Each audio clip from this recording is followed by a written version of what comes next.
Zero trust is a big buzzword right now, right? And honestly, the best way for me to break this down is that it's not really doing anything different from a technology perspective, like the same solutions that you were buying before and using and implementing in your environment, or even necessarily some of the processes that you were doing from your cybersecurity, inside of your business. But really what it is taking all of the different components that you were doing before and saying, instead of us tackling it from the perspective of solve this problem with this one technology, do this one implementation to solve this other issue over here, we're collectively looking at it as a whole and saying, we're going to take a few core components, such as like identity, least privilege, and control, and we're going to apply this as a universal standard across our entire organization, across all of our security stack, to say that when someone attempts to get onto our network, onto our infrastructure, onto our computers, whatever it is, that starting out they have no access whatsoever. And then when we take those components, such as identity, and then we say, okay, who is that person? And where are they logging in at? What is their username and password? What is their MFA? All these different conditional things that tie into their identity, that's going to be their first level of granted access inside their environment.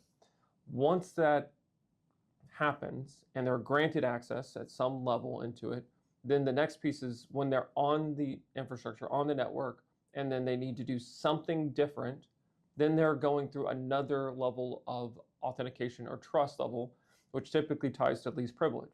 So I get first a basic level of access, and then the next step of it is as I try to do something different that maybe requires a more administrative function, I'm going through another round of authentication process to say, okay, but I'm only granting you this additional piece, right? Whatever that function is that you're trying to do. And then as soon as you're done with that function, that privilege is taken away. And that's where you're taking identity, least privilege, and implementing ultimately a control around your entire environment to say, I don't trust you until you've gone through this process. And then even once I trust you, you're only getting the minimal amount of trust that you need in order to perform that function that you're doing. And that's basically the beginnings of what zero trust is. Now, beyond that, the idea is that you're going to apply this to every technology stack, from a process and solution standpoint. You're not looking at it as just when I get on the network. You're also looking at it from your endpoint protection. Your endpoint protection has the same concept of minimizing your trust or zero trust.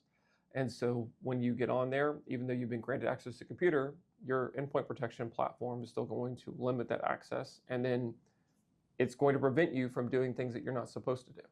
And then when you go to do something like log into a website, you're going to have that same type of permissions when it goes to web content filtering, DNS filtering, anything that is a restriction within your platform. You're tying all these things together around, again, that initial identity when you authenticate into the network.